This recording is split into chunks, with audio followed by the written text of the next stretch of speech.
going on? Well, it is our month. It's getting started. They should be able to hear me now. A little late edition, later than what we want to do. So I figure why not start off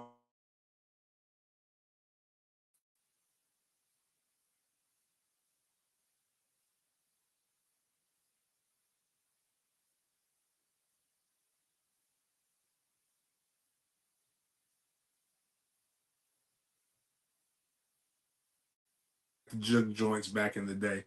But want to make sure you guys understand that it's our shout out to Mike. It's your birthday today, Mike. I did not know that. Happy birthday, Mike Bartz. He's to my fellow colored, and everybody else. So again, this is Big Game. For those who don't know, this is Big Games BS.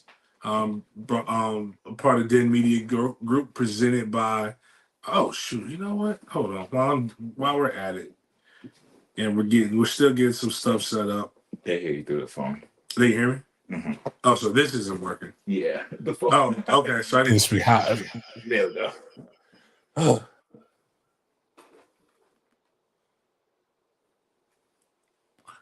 So we gotta mute. Mike.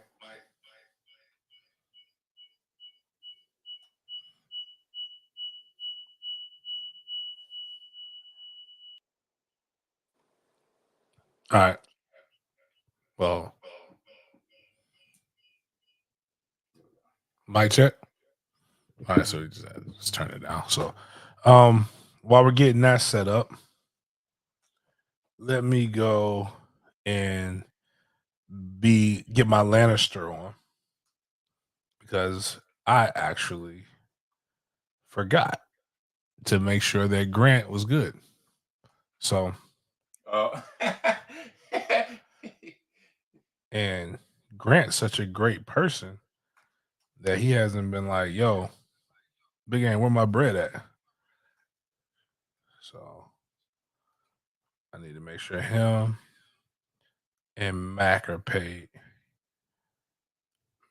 Oh, no, that's one extra zero. We don't need that zero.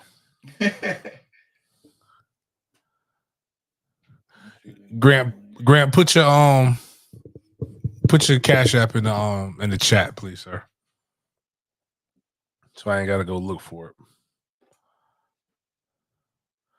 About to send this to Grant, and then Grant gonna turn out like the next video. Put this Grant, Luke, and the rest of the crew gonna be like, this is what we coming in. This is what you need to share. I'm so into wrestling now too, man. It's like dominating my like my feed now. Like, we got started from the beginning. Yeah, the female wrestlers are crazy, man.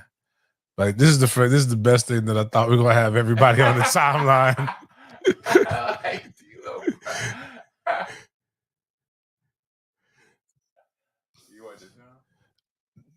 Actually, yeah, there we go. Now I don't know if we can do the sound. I don't even know if we can do the picture. Colin Cowherd tried to take the whole Wednesday show. I noticed that. I was like, oh, we're gonna have the entire Seminole Nation like this.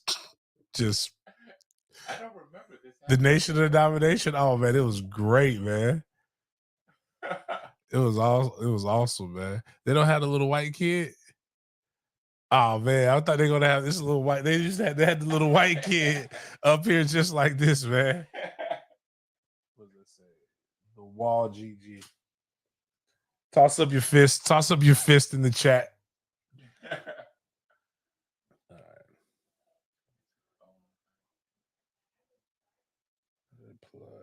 Okay, so we do that. THE Wall GG. Yep. Confirm. Appreciate you. Primetime Mac, if you ain't here. Oh, wrong bank. Damn it. Yeah, wrong bank account. Now I got it. Here, Mike, you may have to wait, though. I got to go change. I thought I had the right bank account on there, but I didn't. But anyways, we're going to get it going. Anyways, it's Big Games BS, presented by AlphaMaleJax.com. Alpha Male Jax is the go-to website for I apologize. It's Alpha Clinics. Hold on. Hey, what's up, Mom? Vegas? Vegas will leave Sunday. Cosmo after that. Can I call you back? That was something crazy was going. You need me? All right, cool. Love you, bro. What's the name? We got a whole new website now. It's Alpha Clinics, alphaclinicsjacks.com. Where's Steen at? alphacliniconline.com. No, you can still go to Alpha Male Jacks, but you can go to so that people would know that it's from women now. Oh, okay. It's alphacliniconline.com, and it could be expanding. So one of the biggest benefits outside of just getting your blood work done and all this other stuff is we got to make sure that we can be your doctor. Like literally, all you need to do, like you call in, boom, boop, boop, boop, boop, boop. I got this. It burns when I pee. Boom, boop, boop, boop. Call. Try to give you the antibiotic. It does this, give you that. Make sure you go check them out. Type in, get all of the things that you need to get. Also, just realize the reason why I was trying to get Grant's deal was because we are now officially over 5,000 subs. We are actually rapidly moving. We're 200. We had 5,232 total subscribers. We keep growing relatively fast. So that means we're at 768. We're 768 subs away from getting to 6,000. Preferably we don't get to that 6,000 number while I'm in Vegas. That would suck. But anyway, appreciate it anyways. So we got that going. Also, just some more housekeeping. Check out some of the things that we've posted up. We had Dope Boys episode with my guy Travis Johnson. Really, really good episode. My guy Deshaun Adams, D's recruiting on here right now. You know, he just basically shouted it out, talked about it. I think it was good, very insightful. Trap is a great guy. Great story. A lot of people got stories. Talked to my teammate Antonio Cromartie. Said, Crow, man, the people really want you to come on Dope Boys. And Crow is like, I can't get on there with you. We're going to talk too real. I'm trying to get a job. And we just laughed and we talked about some things that we knew about. And I sat there and I said to myself, you're right. You don't need to be on my show. Not talking the way that you're talking right now, but it would be good. I'm going to be dead serious to you guys. If y'all talk to Crow about it, how about that? Y'all talk to Crow about it. And if Crow says he's game, I'm all for it. Make sure I was trying to do this for my guy. If Crow says he's for it, I'm down. I want Crow to do it. But I'm not, like I said, he has valid points. But it would be Club Shay Shay Cat Williams for Florida State. It would be legitimately, if he talks like he talks when he's around me, it would not be copacetic for some people. But it would be definitely hilarious. It would definitely be his truth. And you would definitely be entertained. I can tell you that much. Push that out right there to Grant. Shout out to Till Dog for gifting the memberships. Crow, I think I might give one more for next week to be hey Grant, check your own Cash App right now, champ. Make sure, let me know you got that.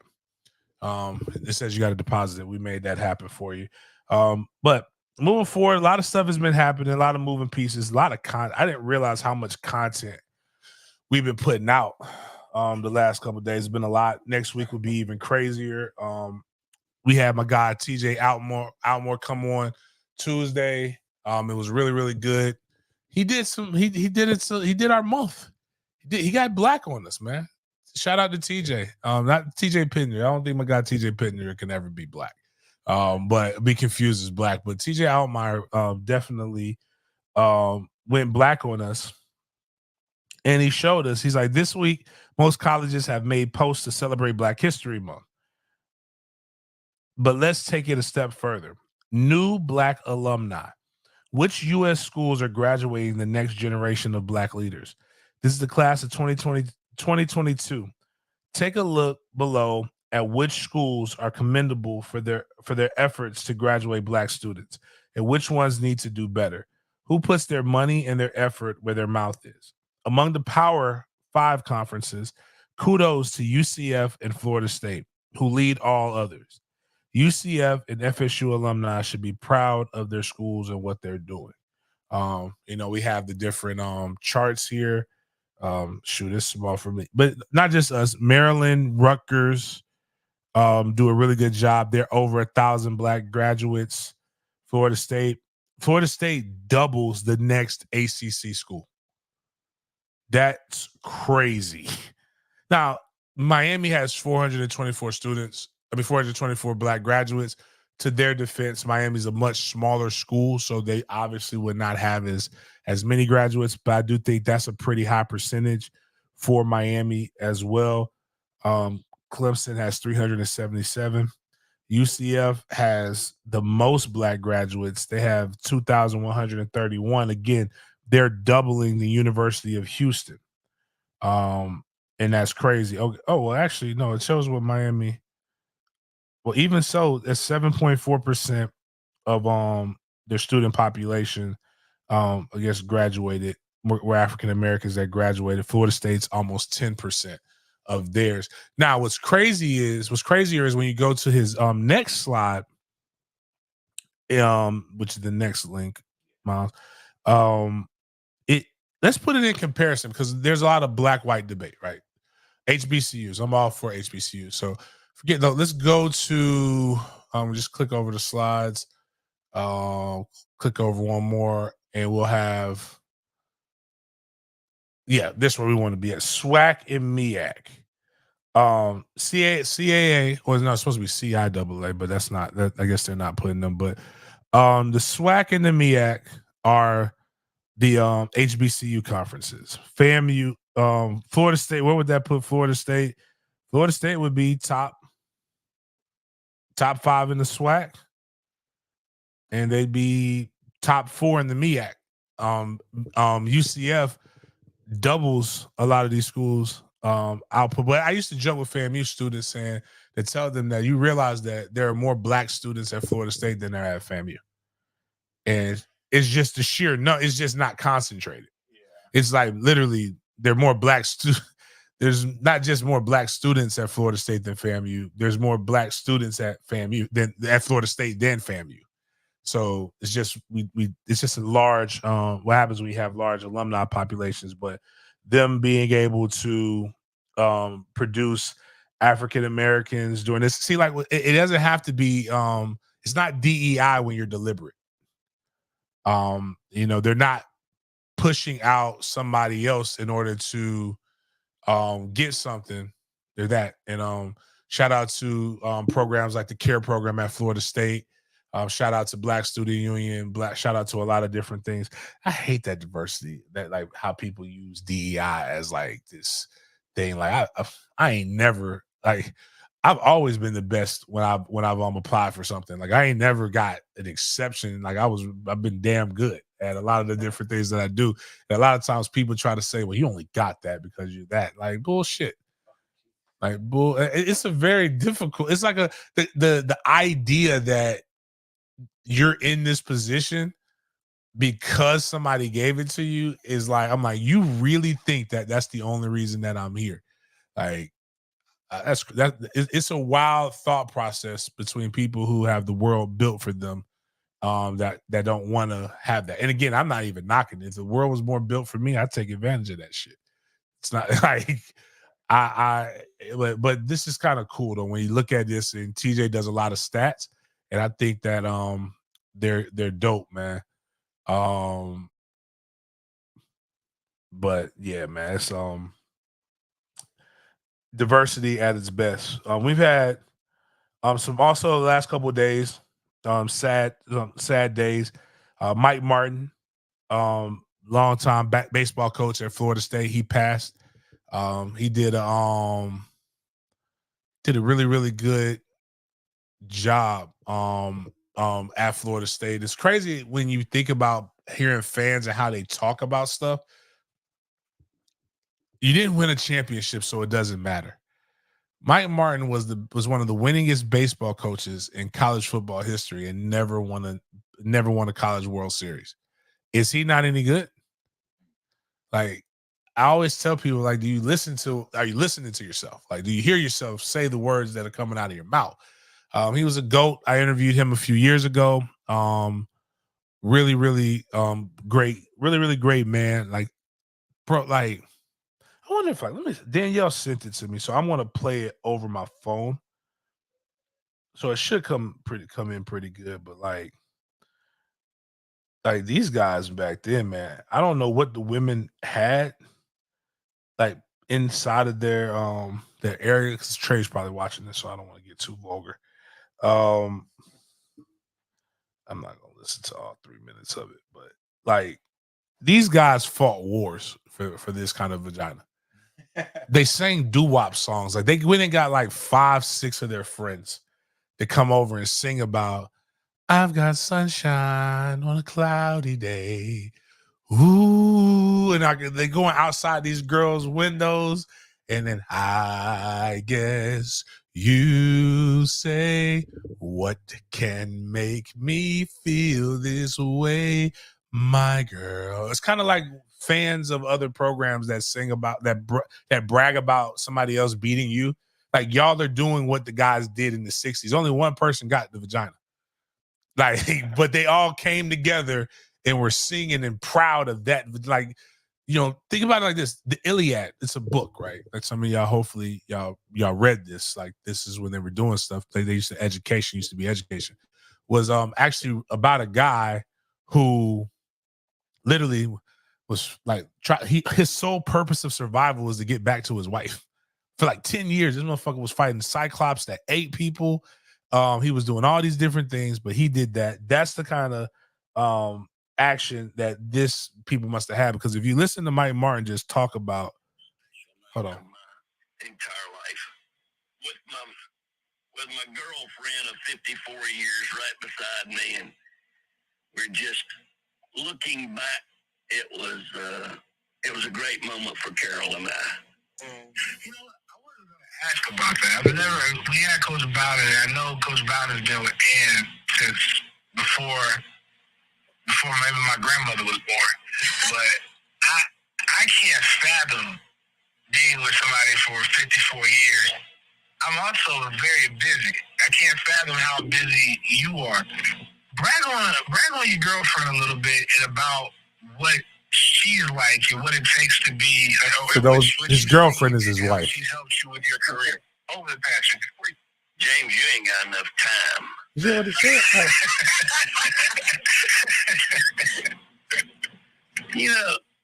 I look back on I honestly have never met anybody like my Carol. She's never offended. And I mean that. She lives the ultimate Christian life. Like, it's one of those things where I'm probably going to repost the interview once I go find it. But the man, like, talked about that. He was smitten 54 years later. Like, it's just wild when you listen to him. And it's crazy. Like, I think about like, what was it like? Like, luckily they lived long lives. Bobby lived a long life. Mike Martin lived a good life. A lot of these people lived really, really good lives, long lives. But like, why? Like, whatever it's like being ML. Like, what? Like, imagine being a guy trying to date Coretta Scott King.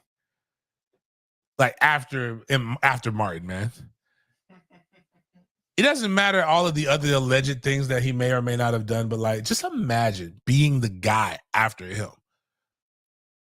Now, one thing he did do, he put a lot of kids in there, so that's one challenge. But still, it's like, man, you know, just I think about what it's like to be with somebody who's that infatuated with you. It has been that infatuated with you. So that was 54 years in 2019. So we're in what 21, 2, 3, 4. So that's 5. So you're talking about 60 years you're with the same person. And then all of a sudden that person's not here anymore. Like that's difficult. That's tough. I feel for his family. I feel for his son who ended up coaching Florida State for a couple seasons. Mike Martin, I feel for the I feel for the guys who who were coached by this guy who are no longer there. I know exactly how they feel.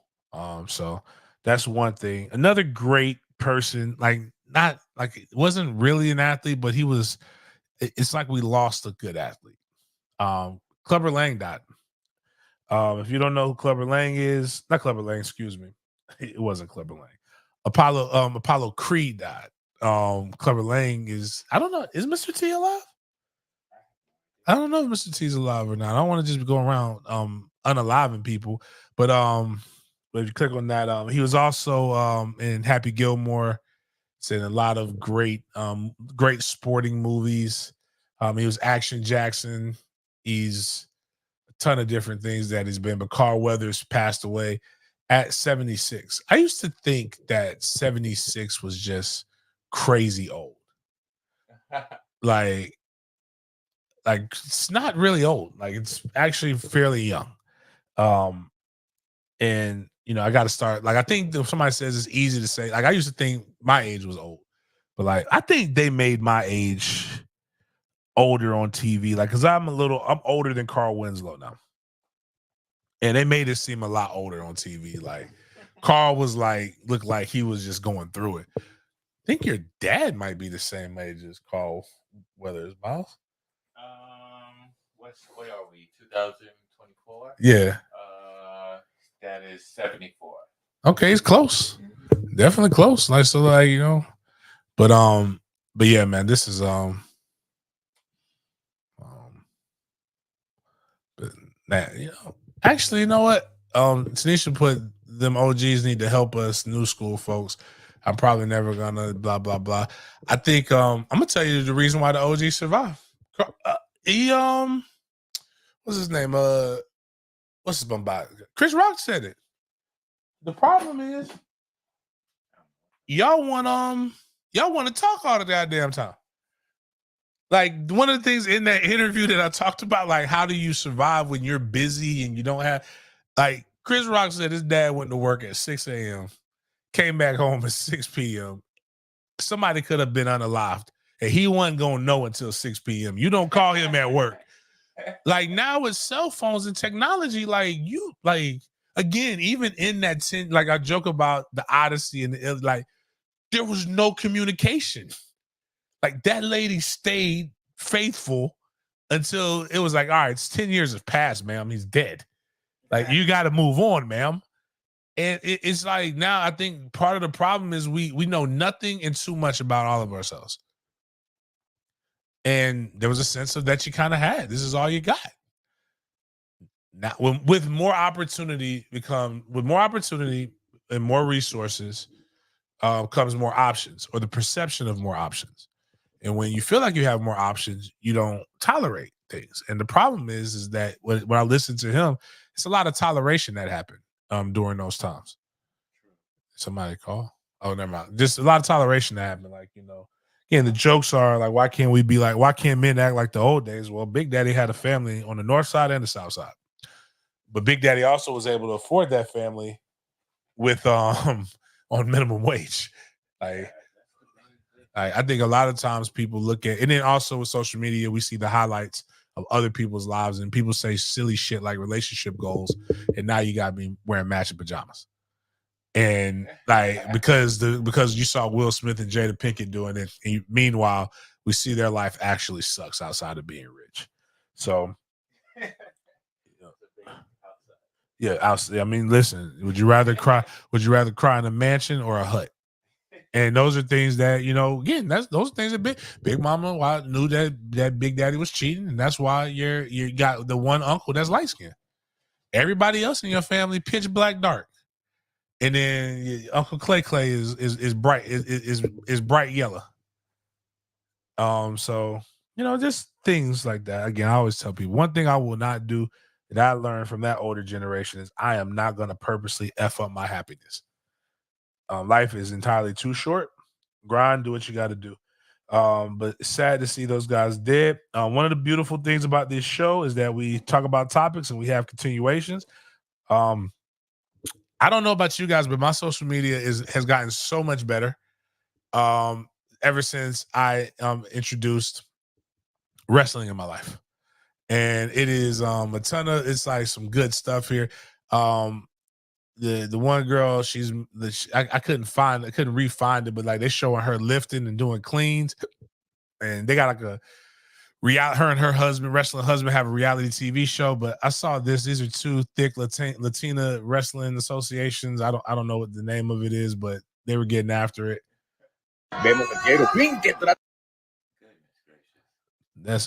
Those are some yams. Check. Boom. God. That looked tough. Yeah, for real though. Whew. Yeah. So I've been seeing all kinds of random shit like this. Yeah, I don't even know and what league this is. I'm trying to figure out why I'm seeing this, and like it's just popping up on my timeline. I don't follow these people. It's just, again, the algorithm only gives you weird stuff if you're weird. And like, so again, I don't know when people like, I'm seeing this on the timeline. Nah, bro, somebody in your circle is weird. I'm seeing wrestling stuff, so that's cool. So again, I appreciated it. You guys should appreciate it. The next thing we're doing is, now I will say this is part of the Taylor Swift shit is getting out of hand. I don't like swag surfing because of Willie Taggart, and me and Travis talked about that. Oh, shout out to the, Florida State is not for. I wonder if they did this on purpose. Florida State is no longer under the Willie Taggart. Like, we don't have to pay him anymore. Black History Month started, and we no longer have to play. And Willie Taggart every year is he is the first African American to what is it? The highest. He stole the most money from the state of Florida.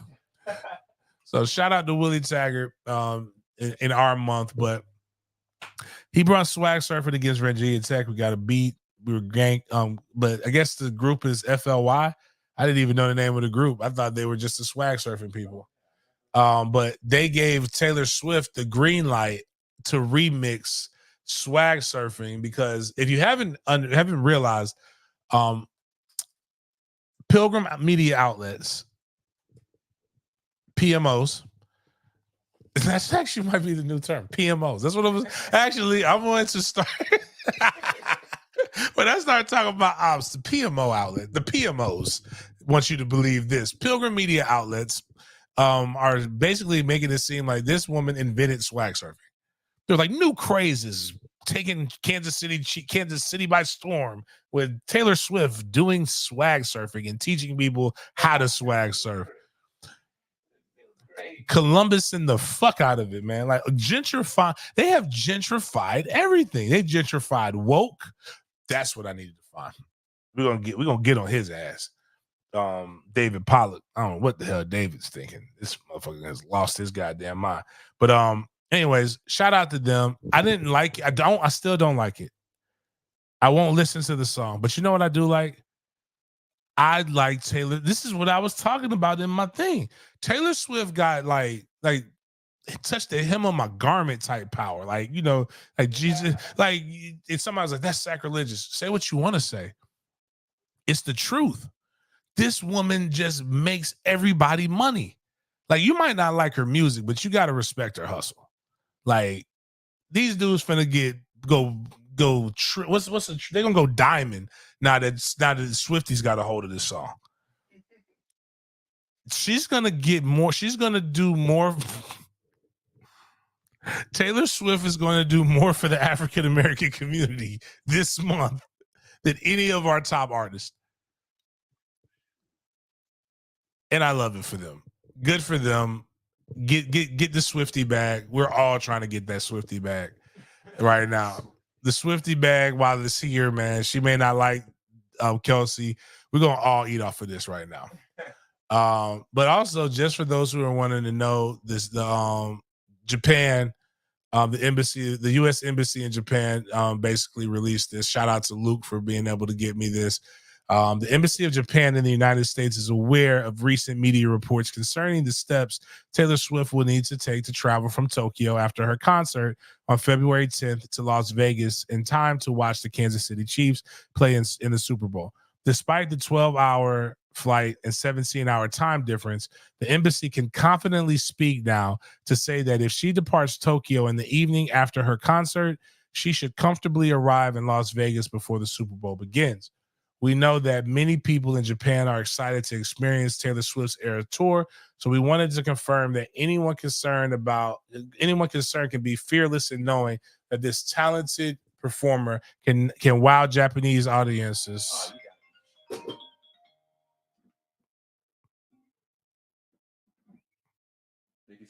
Can wow Japanese audiences and still make it to Las Vegas to support the Chiefs when they take the field for the Super Bowl wearing red. You might have to. You have to restart that. The phone. But yeah, Miles getting them calls. That's what happens when we do our late show. So anybody concerned that Taylor Swift would not be talked about, she will definitely be spoken about. Spoken about because she will be there supporting her man. And the 25 seconds will continue. Getting into the football, the East West Shrine Bowl and the Reese's Senior Bowl have been going on, and it's been a lot of unnecessary trolling. And I really wish that maybe everybody could come together and we got to stop this shit, man. Especially when they leave. You do know that where you went to college has no bearing on how good you perform in the NFL, as much as coaching and the system have to do. I think James Williams is going to be fine. I hope Kitchens is good in the pros. Pearsall, I think, is going to be fine from Florida. There are guys who do suck and stink, but that has nothing to do with anything. But the amount of time and energy that a bunch of grown men are starting to really put into trolling, I'm concerned. It literally scares the fuck out of me. How much you guys are just how much energy you're investing.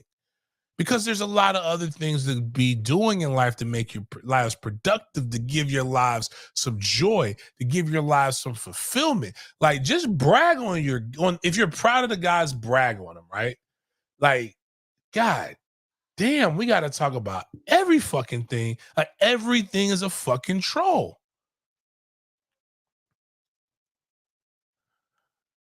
So what I'm saying with all those things is going what we heard about, and let's just click on the first ones you got, Miles.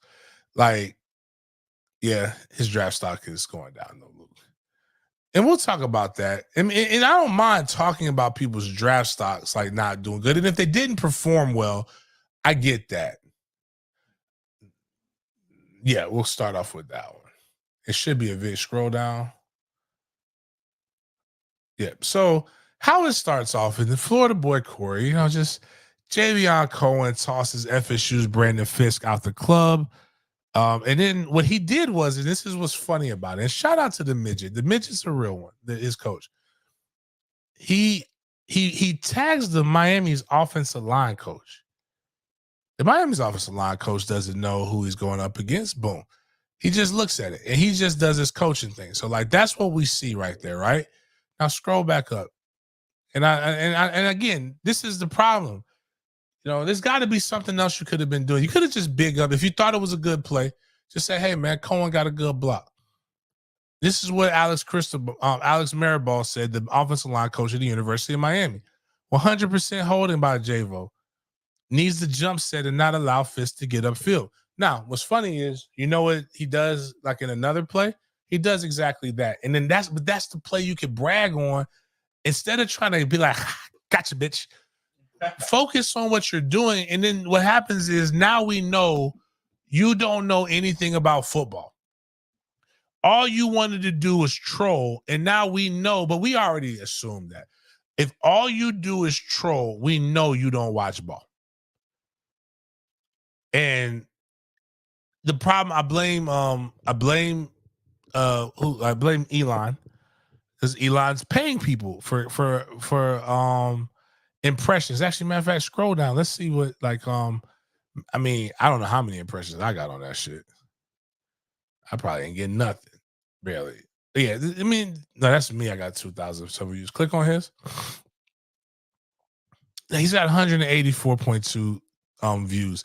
1,000 views. So, like, you know, I hope you got a check out of that. And I hope you get some value, derive some purpose, you know, whatever, man. But like, it's wild.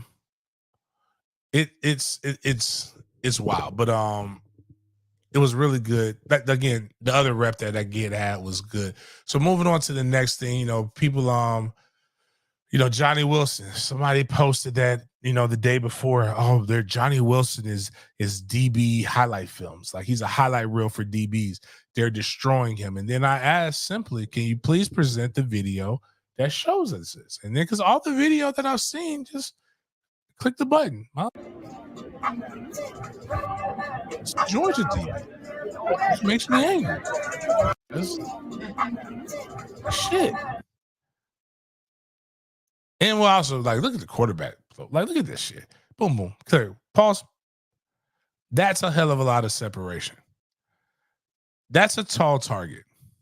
Why are we? There's no pressure in this situation. Why are we underthrowing the ball? Push play. Like, you're giving the DB a chance to come back and make the play. But again, I don't blame that guy. The guy was told to do something that's very difficult for him to do. But again, like, why can't we just? That's Johnny Wilson. I don't know who the DB is from Georgia, but he was beat. He was terrified. Like, let's go back. Let's talk about it again. This is what I'm talking. Let's talk about. Like, he's even with you. You didn't even go back. Go back a little bit more. Can we go? Is this something we can slow down? Let's break this down. This one again. Let's talk ball, man. Boom, coming off the line right here. Like, damn, dog, you didn't even try to, like, you're gonna try to get physical and prep, bitch. You ain't in zone, dog. It's one-on-ones. I don't know. Why did you let him eat up your cushion like that? Why didn't you just? This is toasty. Damn, dog. Like, just whew. Don't know what the fuck you were thinking, man. Like, you were impressed. You got caught Peter watching. You were impressed by his size and length, and you just said, you know what? I don't know what to do. You got mesmerized by the shit. You got snake charmed. Like, that's basically what you did. So, but again, Johnny Wilson's a guy who has drops. Johnny Wilson's a guy who clearly has issues and things that he needs to work on to be great at the next level. There are things and critiques that you can actually have. But if something did not happen, what do you gain from just saying something? Like, it's like, damn. Like, you know, even like like the other day we showed James Williams 20. James, like, he's going to be a linebacker in the NFL. It was some good stuff with him. Actually, there is a video of this motherfucker being put in the fucking doing a twister move. Like, that bitch is like, just put the hand back. Hydraulics from back in the day. If anybody remembers what the kids used to do, the hydraulic dances, that's basically what the guy left him in. But I think he's actually done decent for a guy who's been playing out of position his entire career at the University of Miami. He should have been a linebacker. But again, letting the inmates run the asylum is what happens over there. But if we can go click on something else. I mean, Brandon Fisk has been balling all the whole time, but there's some other things that are just again, I think we got some people trolling saying, you know, oh my goodness, they're not here. Go to the next thing real quick. Like this is what Jim Nagy, this is what his peers. So one day, oh, look at him getting escorted out of the club. He's not any good. Florida State Brandon Fisk was named top D lineman on the American team in a vote from his offensive line teammates at practice Player of the Week award ceremonies for the 2024 Reese's Senior Bowl. Meaning, while you troll, your players that you are bragging and bigging up are voting on their rival to be one of the best people that they've gone up against. I want you to understand what I'm saying and digest what it is. It's like when you feel you need to do that, like you're standing on something that even the people that you're standing for don't even believe. So the players in the camp vote. The players, and so the guy who escorted him out the club voted that he was one of the best D linemen that they went up against. Everybody gets got. Nobody's above getting got. Everybody going. It's like Marshawn said. Everybody gonna get got, but I'm gonna get mine more than I'm gonna get got. That nigga is a quotable. You gotta protect your chickens and your mentals. But like, you know, again, just to me, it's just the simplicity of life, man. Like it's just we gotta be better than that, man. Like, but you know, but let's look at some other very violent things that are gonna probably be hymns. This here, I would like the face mask. He looks like a monster. We'll watch this in real time first. I don't like his legs, but watch this. Like, oh my God, like slow it down.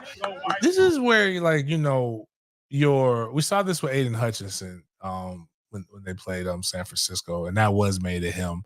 Like, now Luke, y'all about to get a linebacker in next month. Y'all got some cats coming, dog. But we're gonna push play on this. Just watch this set, man. It's just here, just the feet, and just watch the man give up on life. Like, never put. This is a fatherless move by that young man. You just willingly put your father's last name on the turf. No, you know what? That's not a father. He took his mother's last name.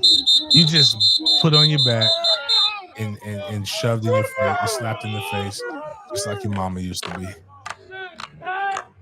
Like, that's what my guy, Mr. Go 30 was just again. Let's just watch it for no reason. Like, y'all think that these guys are normal. Oh, hands in. Now, all he would have, like, what's crazy is how wide this guy is. Like, and how narrow the person that he's going up against is. Like, just look at him. Like, just look. It's like I want to call holding, but I don't know if it's holding if you take the shoulder pads and you smush them together. Like, it feels like he's smushing, like he can't. Yeah, like you just like, yeah. Man, that's tough, dude. Makes the other guy look. Yeah. Man.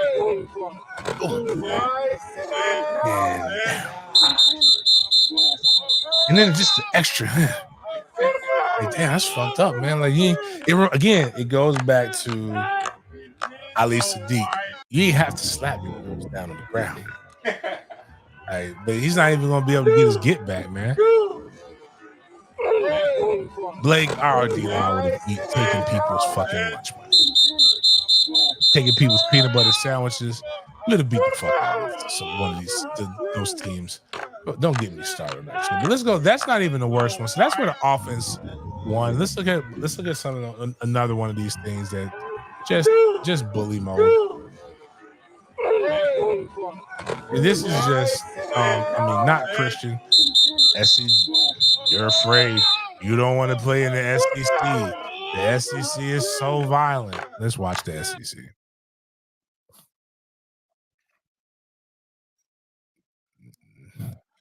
That is violence.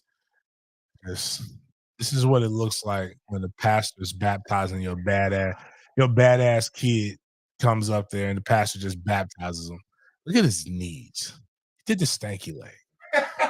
Like double time. You're only supposed to do one stanky leg. You're not supposed to do both of them at the same time. This man's knees are screaming. You're not supposed to be folded up in that manner. Boom, boom. And this is, oh my goodness.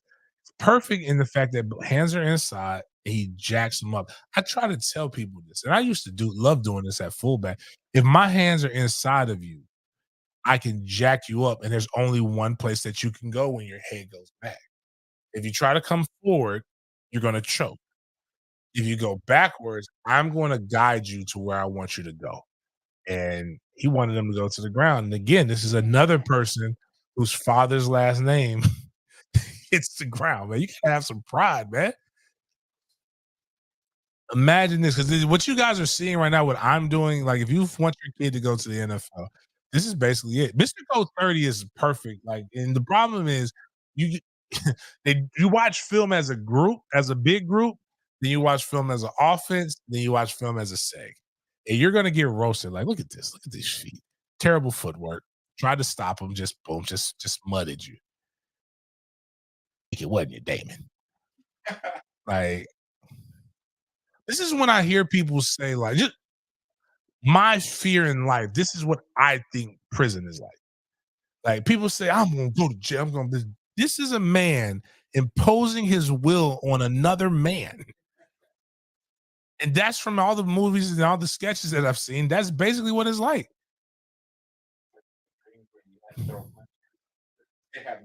Right. Look at this is perfect, Miles. Can we get it slowed down? I want you to see this, people. Like, really, this is really breaking this down, man.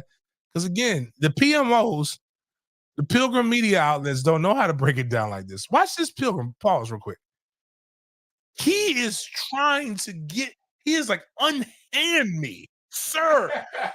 He is trying to grab something. And this angry Negro channeled the spirits of his ancestors on the first day of our month. And he hit him with the spirit of the Black Panther in his right. Look at that helmet. That helmet is not in a position of authority or winning. And look at that man. Yeah. What's wrong is put the arrow on the big Pilgrim in the back. Look at that smile on his face. He's not here. He's like, I'm a colored on the media group. It's our month, and he's a whites only. Get him. We won that rep. He's so happy. He's like just so like this brings some peace. Yeah. That's what I'm gonna do. I'm gonna take that. It's like he hears the hymn that I'm gonna use. It is well, it is well in my soul. Like his soul is like, he's like, man, I'm at peace right now. He is really, can that get blown? Oh, so we can't see it. Like this man is in the air.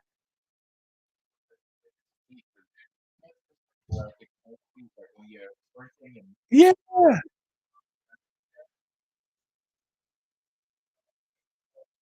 He is in the air. Like, this isn't like, I don't have a dog in the fight for either one of these. I am concerned. And then he lands. Oh. And then he Don't help me up after this happens. Boom. Boom.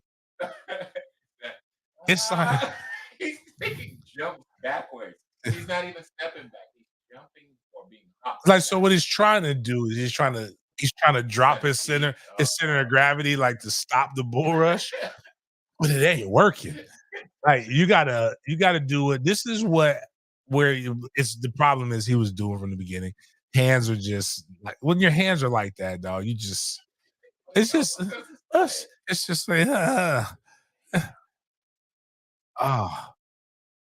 What is everybody else's face? Yeah, I love him. Like my man from Texas A&M, like that ain't good. Whew. Glad he's over there. Good. He got that rep. Got that good rep. I got the skinny D lineman. The Arkansas is the O lineman. Texas is the other guy. Actually, 64 is like, yeah, welcome to my world. Motherfucker been whipping my ass the last 4 years. He's like, shit. He's like, I don't want none of this shit right here, man. Ugh.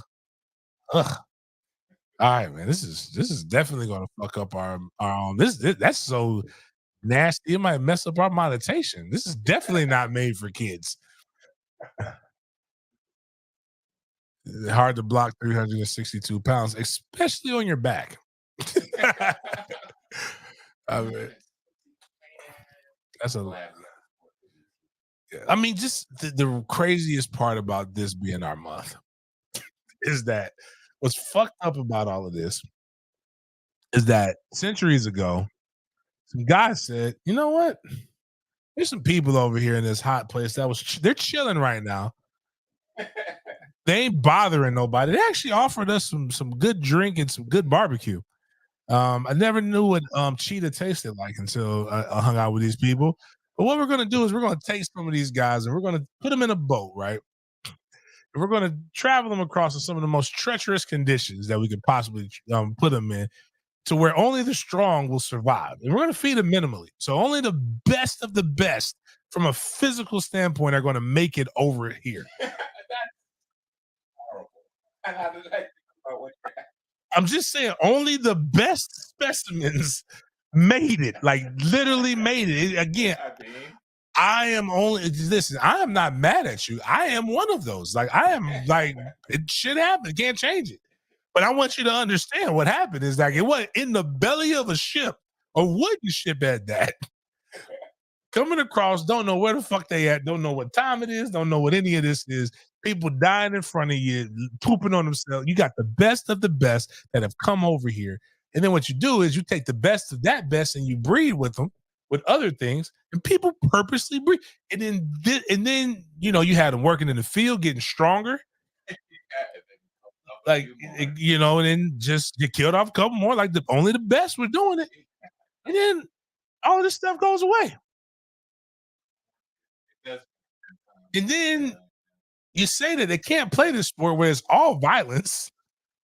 And then one day we put them all together, and then it's like equality happened. It's the craziest, the damnedest thing in the world. This is the scene in Alabama, where probably a lot of us got our start. I mean, it's tough, man. But history, that's what the beautiful thing of history is, that all of this stuff is cyclical. But like, you just want to be on the right part. I'm glad I'm on this part of it. I'm just I mean, I know what my family is. I joke people. My family, we're the breeding Negroes. Like, I know what the Negroes were doing in my family. Like, come on, bro. Like, be for real. And as light as my mama people is, it was fucking. So like I mean, let's be honest.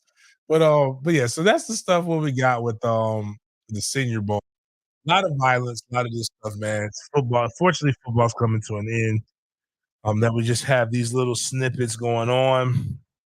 A lot of guys interviewing at the combine. I'll make sure I get some Miami guys too. Florida guys start giving me the questions that you guys have. You know, not just picking on other people. What I need us to do in 2024 is we got to stop trying to find support for stupid takes. Like, and again, we all know too much about each other.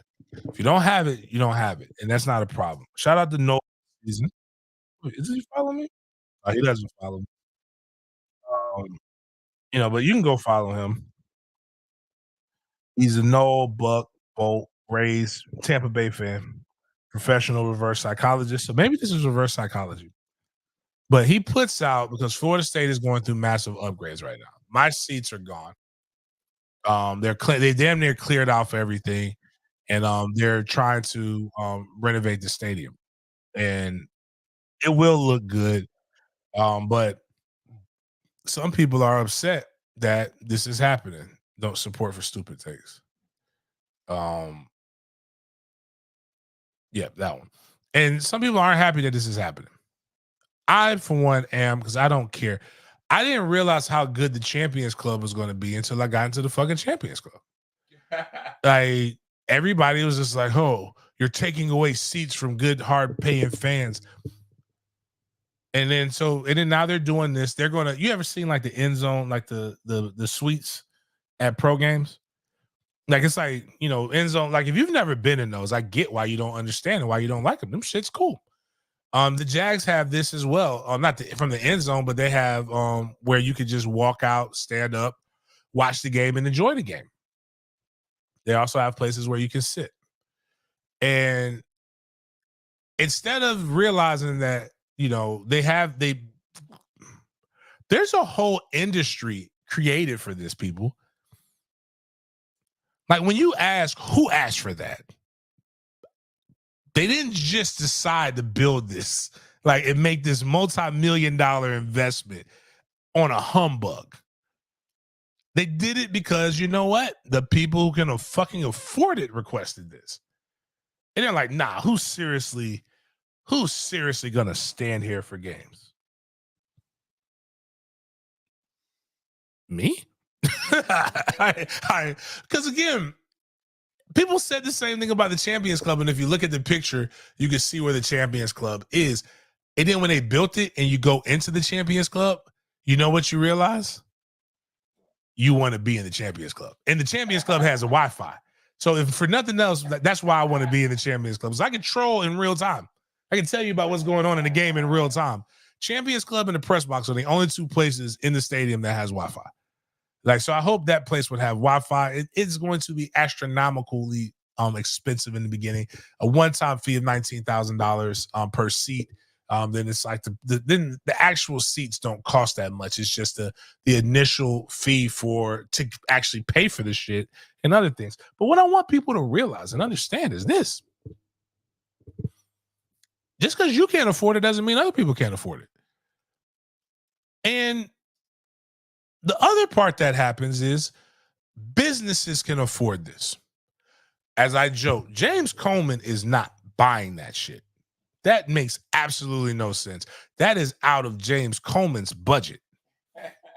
Now, if Coleman Management Group does better, Coleman Management Group, for the people who work for Coleman Management Group, will purchase one of those things because that seems like something cool for clients and employees of Coleman Management Group. Seems like, you know what? Instead of watching some of these PMOs, if you guys know, during football season, every Wednesday show, does anybody remember? I think the camera went off, or it shifted the one for whatever reason. Yeah, I don't even know. That's the ghost in the house. But if you watch the shows on Wednesday, does anybody remember what we actually do on Wednesday shows during the football season, or what we did this past Wednesday, this last season? Give away tickets. So maybe instead of, telling people to, like, don't watch, I'm not saying don't watch it, but watch some of the other ones. But, like, maybe come watch this one too so you can actually win something. As opposed to just supporting people who do absolutely nothing for you, but allow you to have a echo chamber of why you shouldn't be able to afford things and why you can't be able to afford things. And it will still be 70,000. 70,000 people in that stadium is, in the way that it's structured, will still be incredibly loud.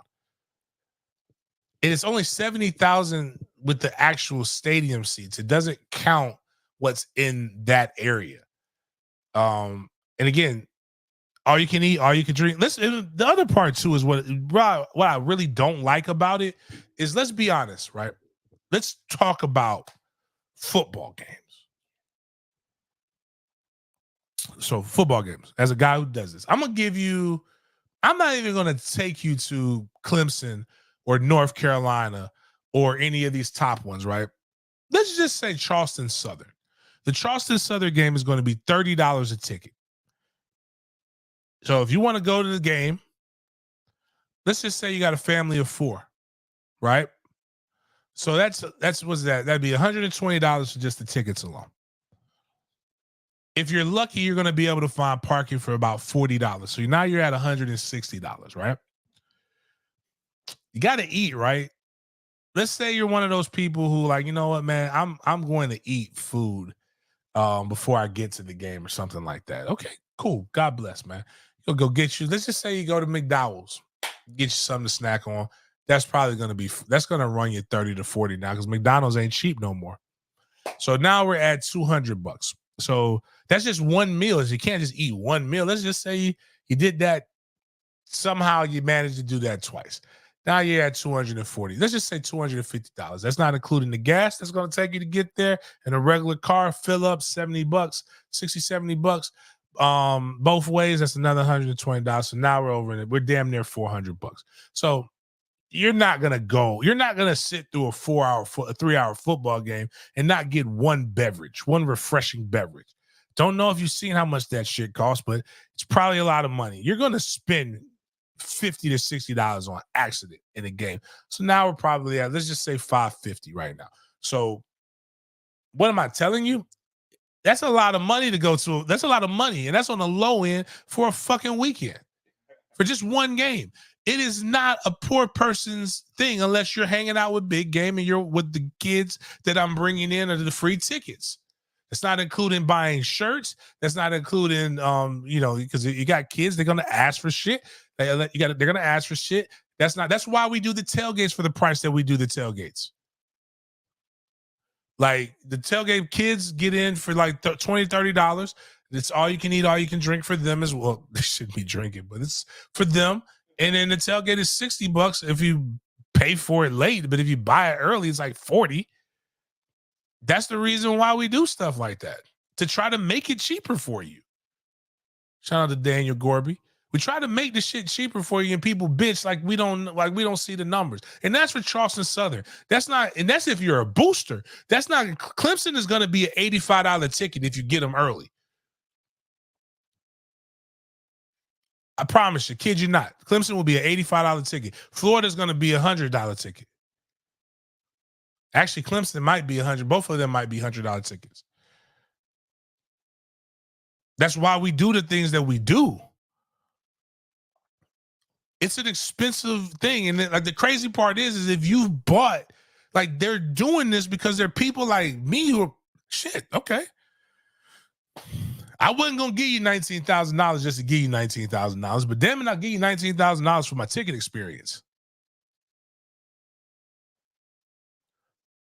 And I'm not even talking about if you want to stay in a hotel.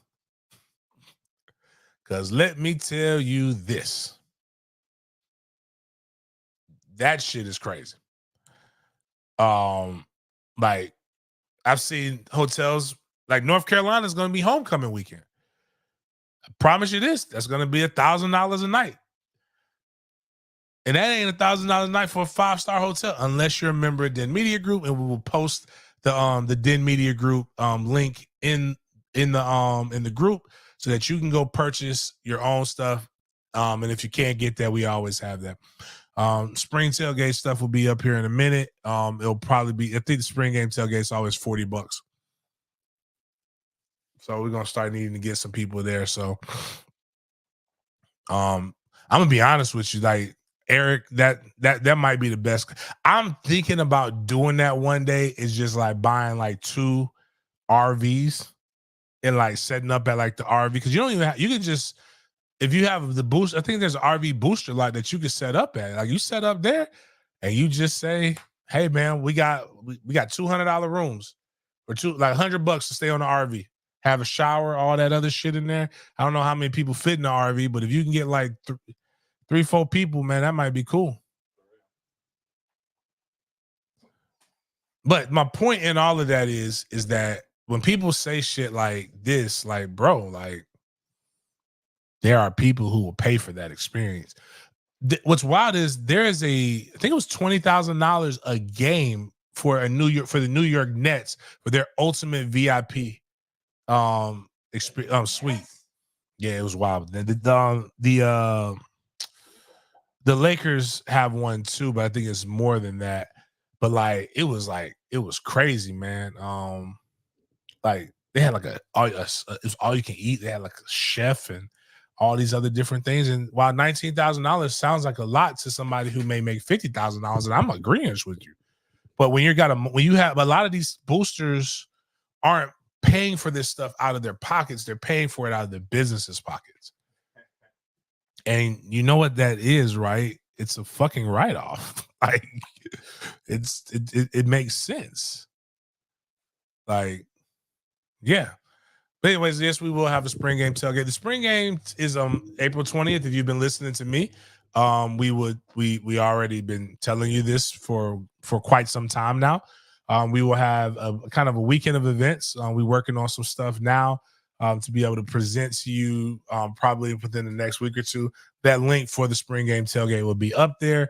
It's one of those things where we need you guys to not wait till the last fucking minute. As much of you do, we need to be able to get that thing out fast. And I'm probably even willing to do like it's $100, like not $100, but like $30 or $30 for. We'll probably bump it up to 50 by the time the day of, but we'll probably do $30 for the first 100 people to buy it so that we can at least be able to cover everything and break even or bring something. Like that's one of the problems. The reason why we started charging was because if you don't charge, y'all ain't bringing shit. That's the problem. But like if everybody could be accountable to bring a bottle or something that they can feed people, we wouldn't even need this. Now, going into what's really happened the last couple of days in sports, which is very interesting. College coaches, and I guess kind of like what the ladies talked about. Like we were just talking about how Mike Martin did this and Mike Martin did that, and Bobby and these guys stayed forever. A lot of people put the problems of college football and athletics in general on the athlete and never on the people who are guiding the athlete. Never in my life have I seen so many leaders of men bitch when it doesn't go their way. Like it ain't no fun when the rabbit got the gun. Jeff Haley stepped down from Boston College on the 31st, the day before our month. And he's leaving a head coaching job to go taking a pay cut to become the defensive coordinator for the Green Bay Packers.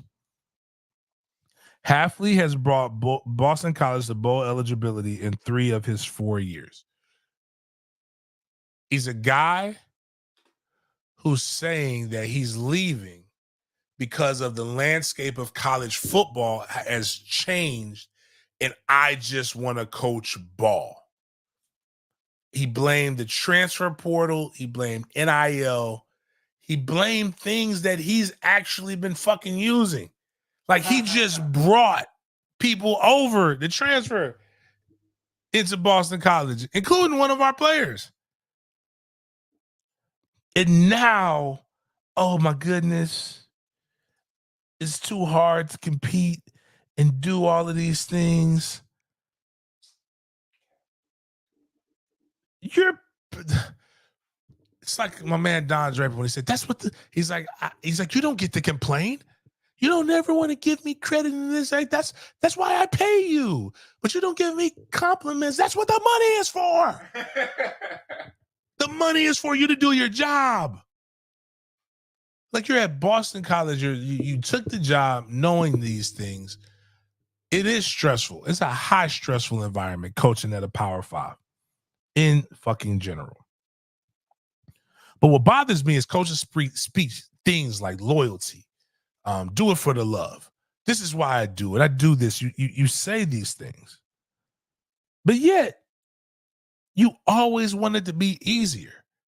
You want it to be one way.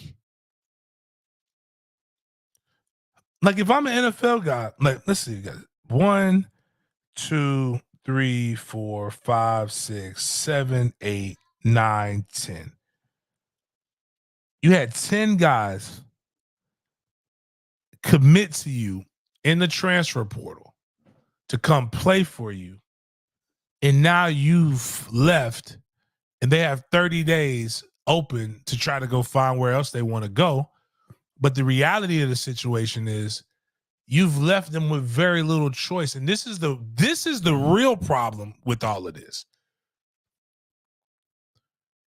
And they won't ever do this because this would require true accountability. And they don't want fucking true accountability. If you leave after a certain point, you got to pay a fine to the NCAA. No problem. You want to go to Green Bay? No problem. You want to go somewhere else? No problem. You owe us $2 million. Or Green Bay owes us $2 million. However y'all want to pay it, some motherfucker owes me $2 million. And then that money goes to the school. That money should go to the school's NIL so that they can help incentivize and entice the players who got abandoned and left to be able to stay for some fiscal reason. But right now he gets to go, and the problem is that the adults get to up and leave and do what they want to do without any kind of consequence, and it's all because players are getting paid now. Players have a little bit more freedom, and that's ironic because you're going to a situation where that's literally what the game is. Them grown ass men. That's why I'm like, he would have took the job either way. It's just he wanted to go to the NFL. But like, you blame something that has let everybody else tell it has been in place since since somebody decided to take a dead pig and put it in an oblong shape and kick it. Let people tell it. Bama been paying players since the beginning of time. Let people tell it. There's a bag man. There's always been that. The only difference is now, and the only difference is that players have been transferring and doing all this shit. It's just we got PMOs now, Pilgrim Media outlets covering it every day, and they're lying, and that's your fault. You should control your people and stop telling them to lie and leak out information. Not necessarily Hafley, but like the coaches in general. I don't want to hear that shit. I don't want to hear about how people should play for the purity of the game by people who are getting paid $4+ million a year. You ain't coaching for the purity of the game and the love of it. You know, the only dummies who do this shit are high school coaches for the purity and the love of the game. And you know what? That shit gets old. Imagine venting a little bit. Imagine the shit that we deal with. I got players that tell me, Coach, Coach, you old, man. You don't really know what it's like, dog. I got to do this 7-on-7 tournament so that I could be ranked higher and I could get an NIL, Coach. You don't know what bitch, I do NIL deals for people. I tell the kids straight up, I can tell you exactly how much you're going to get from this school, and that school right now. You ain't got to do another fucking 7-on-7 tournament. What happens is the PMOs are writing articles about them every 5 minutes. They're liking that shit. It's boosting their heads up. They're not here working out and practicing. I get paid $300 in the spring and $1,400 funky ass dollars in the fall. Do you know how many things I can do for $2,000 that don't require me to coach from January to January?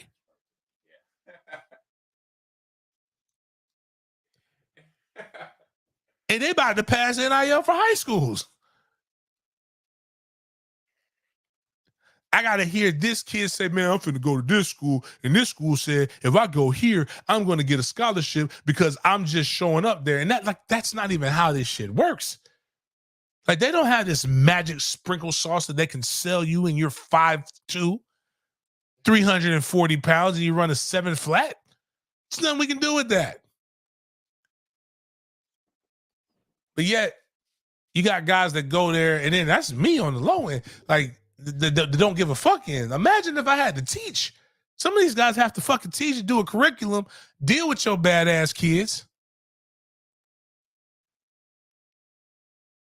and deal with all of this other stuff. You get paid money and you're running and you're saying, oh, this is no, the problem is y'all. You know what else? The problem is college coaches who come to a school at 11 o'clock in the morning. Hey man, we need to pull such and such out of class. If everybody comes there are 150 FBSs, and God knows how many other ones. If everybody comes to the school and asks to pull Jamie French out at 11 a.m., Jamie French ain't gonna ever get shit done in that class. Why are these kids prima donnas? Why do they think that, bitch? Because all of y'all told them how great they were and how much you needed them, and they believed it, and they don't believe the guys who lived that shit and telling them they're full of shit. They're lying to you. Once you get there, you ain't nothing but a snot-nosed punk-ass freshman. They're gonna tell you, I'm gonna send your pussy ass back to Greenland Road like if you keep fucking up, which is part of the game, and it's the fun of it. But like the crazy part is that now it's an issue. Now people want to report about it because we're losing coaches. Man, fuck them coaches. Right. And just, this is not leadership behavior. If a guy did this, if a player did this, we would say he has character issues. To me, I wouldn't want this man coaching me because this man can't stand in the paint because of change. And what he did was when he got it out, and again, you're using it as an excuse. Why don't you just tell the truth? I like the opportunity better in the NFL. And then ride with it. And then people saying coaches are saying that they're getting better. They want to go to the NFL and just want to coach ball. Wah. NFL's still a more prestigious job, right?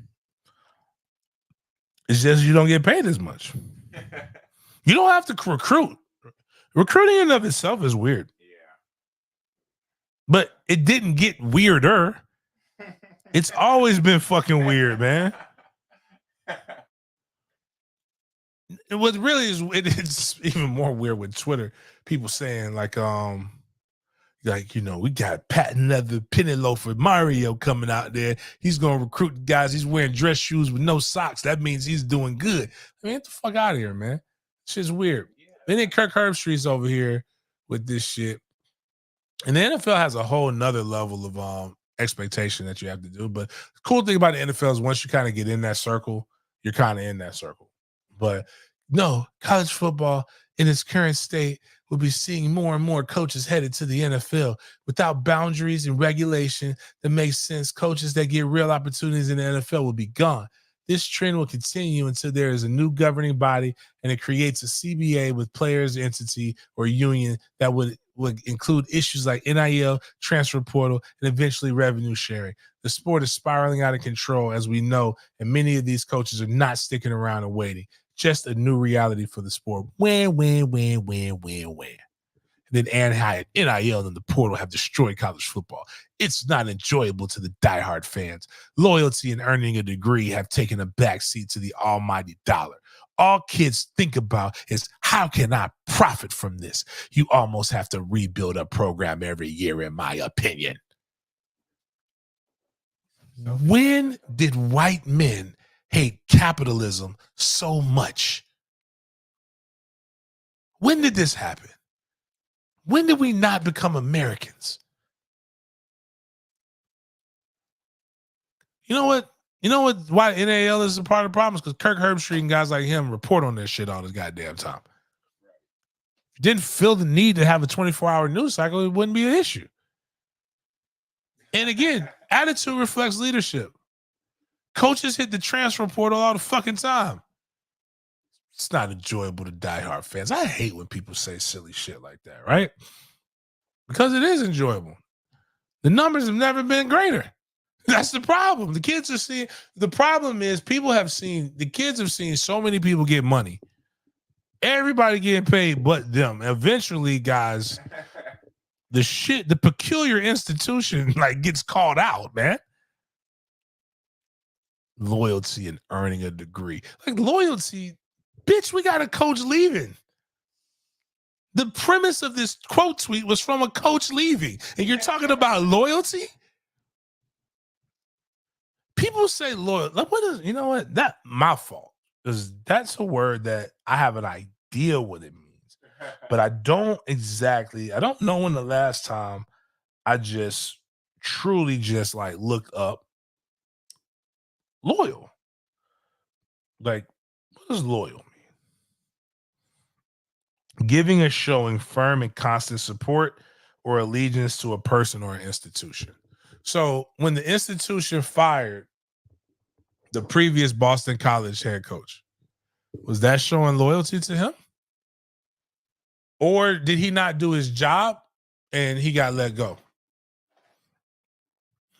Is loyalty, I do my job for you and then you cannot let me get a degree? Because the crazy part is the degrees are not guaranteed. Like there are no 4-year contracts, and like there are so many things they could do to make this better that they just refuse to do. Like the minute I signed that NIL, not NLI, I am guaranteed a 4-year degree, however long it takes me. That's not how this works. You don't get those. I'm guaranteed these opportunities. I'm guaranteed a job upon completion of it because a college degree doesn't mean shit. And I promise you, man, I don't give a fuck what anybody says, man. It is probably a handful of kids making 7 figures in this thing. Most of these guys are making, now some of them are making still good money because 7 figures doesn't mean you're not making. 6 figures is good money, real good money. But most of these guys are just a couple extra $1,000 a month, man. And why shouldn't the kids ask why shouldn't I profit from this? When I see Nick Saban in a commercial every fucking day. When I see Deion Sanders in a fucking commercial every day. When I see my coach, again, and I'm not knocking this. I love Mike. I think Mike Norvell's worth every fucking penny of that $10 million. But you can't tell me to not be greedy and not want to profit when my coach just got $10 million. Know how much $10 million is? It's a lot of fucking money. It's hard. How do you control a kid when he's making more than the offensive coordinator? Bitch, you about to go to the NFL and find out. Like, how do you control? How do I tell the quarterback Pat Mahomes makes a lot of more money a year than I do? Like, bitch, you coach him. Right, you get a personal trainer. I make more. Like if I hired a personal trainer, I know I make more money than my personal trainer. I hired them for a reason, though. Right. Their job is to personally train me. And now, it's the other effects that have to deal with this shit. Boston College coach leaves. So now, all the questions I fucking get. Big game. And not even like connecting, like just pulling shit out the ass. Big game. Hey. Boston College is in Massachusetts, right? Yeah, I'm pretty sure Boston's in Massachusetts. Hey. Coach Fuller's from the Northeast, right? Like, what's that got to do with, why are you asking me these shits? I think Boston College is going to go for Adam Fuller. Like, does he have ties to Boston College? Like, or some shit like that? Does he did his grandmother attend? Like what the fuck? Why are we talking about Adam Fuller? And he's, a part of it. And it's like, now you got guys questioning all the way down in Florida State. Oh my God, is my DC going to be here? Is he going to go get his best job? Which is good. If he had to do it, he got to do what he got to do. I mean, I was told, no, he's not. But, I ain't mad at it. But But now I'm sitting here in my lounge yesterday and I'm stressing now. Where the fuck is the loyalty? Why are we chasing the dollars? We just gave you 1.75 million. Why would you need to go make 3? Don't be greedy.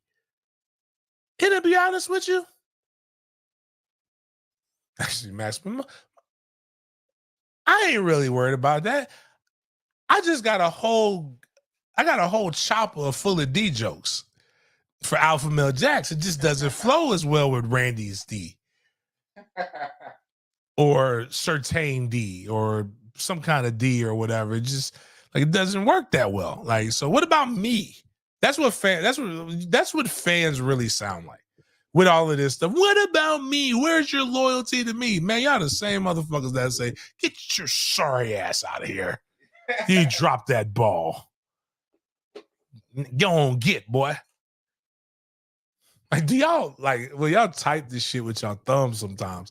Do people really do you read it? What it sounds like? But what's wild is one of the things that I always tell people about as being a history major, and I'm never here to tell people there are some people who fucking racist. Flat out. There is flat out racist. But I also say if racist is the worst word that somebody can call you, then you've lived a good life. Especially if you're not, if you don't feel like you are. But the wildest part in all of it, right, is that if I can take your words and your rhetoric, right, from 2024 into similar situations and plug them into 1924 and then take them and plug them into 1824, that's not good. That's not good at all, man.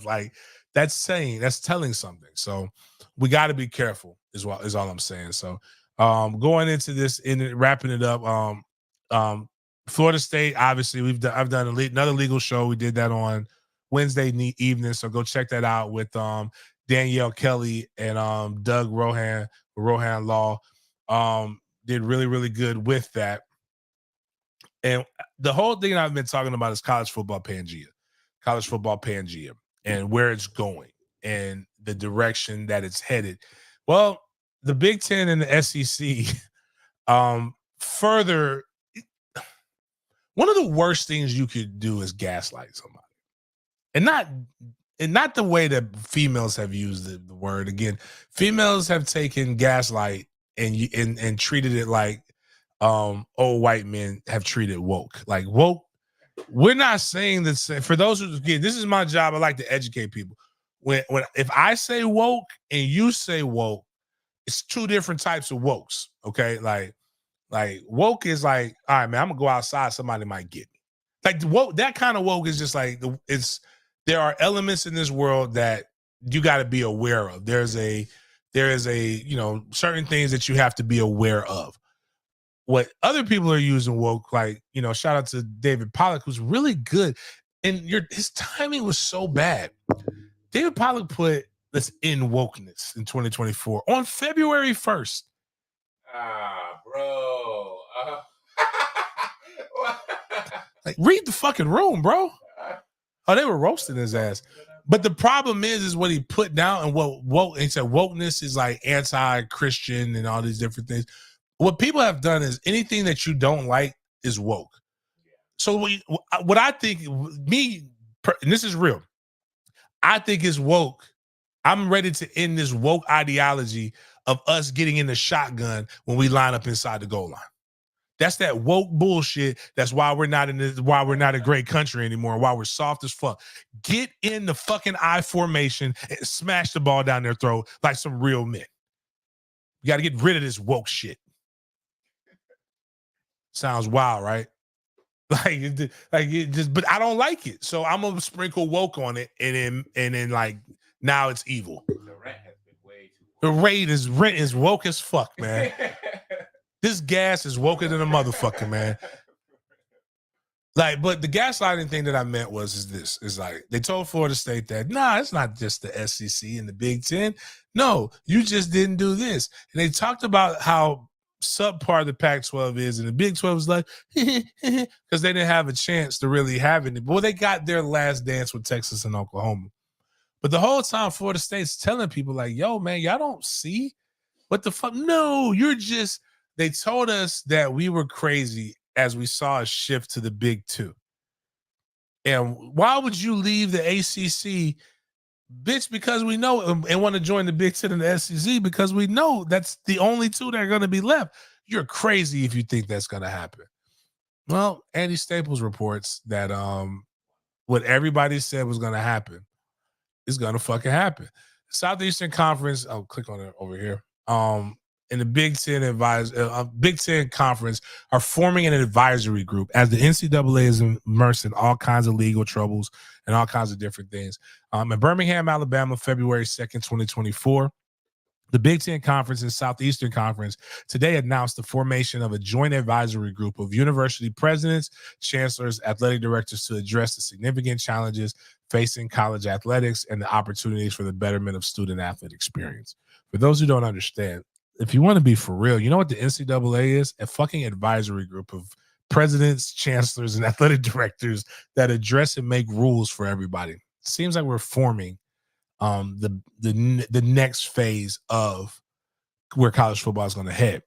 These challenges include, but not limited to, recent court decisions, pending litigation, and patchwork of state laws and complex governance proposals compel the two conferences to take a leadership role in developing solutions for a sustainable future of college sports.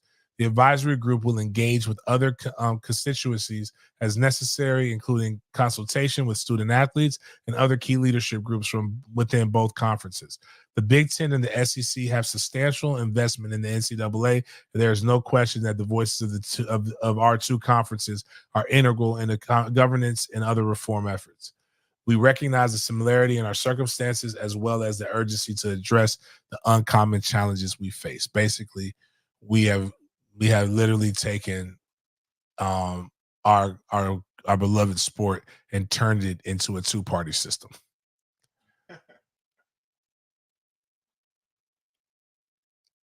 It's I mean, it's wild. Mike Farrell asked, what is the Big Ten and the SEC going to do? They're going to basically strong arm the NCAA. If you looked at the graph that we put, I believe it was Monday, 18 schools basically have 50% of the television population, and most of those 18 schools are in the Big Ten. So I believe Notre Dame, Clemson, and FSU are the only ones that aren't in the Big Ten and the SEC next year. It's common sense why there will be a new league that is created. And really, to be honest with you, when me and Tony were talking, the simplest thing is take football out of the NCAA. Take football away from your Title IX and regulate it and have everything else be in the NCAA. You'll find more of the stuff is, but a lot of you guys I implore you to find better hobbies not better hobbies. I encourage you to find something that you are so great at that you can be a part of the 2% in it. And then I want you to do it for free so that you can do it for loyalty, that you could do it for a degree, or you could do it for whatever else you want to do. We don't make any other grown man in America. It's the wildest part is we are teaching these kids one thing and we are telling them that that's not how the world works. You cannot educate somebody or indoctrinate somebody for 18 years saying that we live in a capitalistic nation and that the market dictates your worth, to keep pushing to be great, to be great so that you can get whatever you can get. And then when they do that, condemn them. Makes absolutely no fucking sense. That being said, you know what does make sense? You becoming a greenie. So if or becoming colored as we push forward into this month, we've done really, really good. I don't know what happened with the algorithm, but normally our numbers are a lot higher on the views. We'll try to play around with some of this stuff to try to get it back to where it was. But the consistent flow, the consistent eyes, definitely appreciate you guys coming up and spending your time and chopping it up with us, especially with other shows probably going on.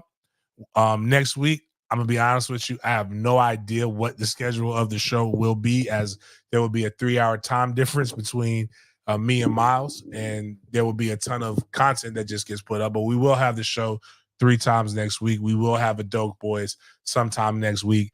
It will be vibes that will be created. We're going to try to get an interview with Derek Nandi, former Florida State Seminole, plays with Kansas City Chiefs in another Super Bowl. We'll try to get that interview with him on Monday, try to get it up to you guys on Tuesday. Any questions or anything that you guys got to do? I don't know.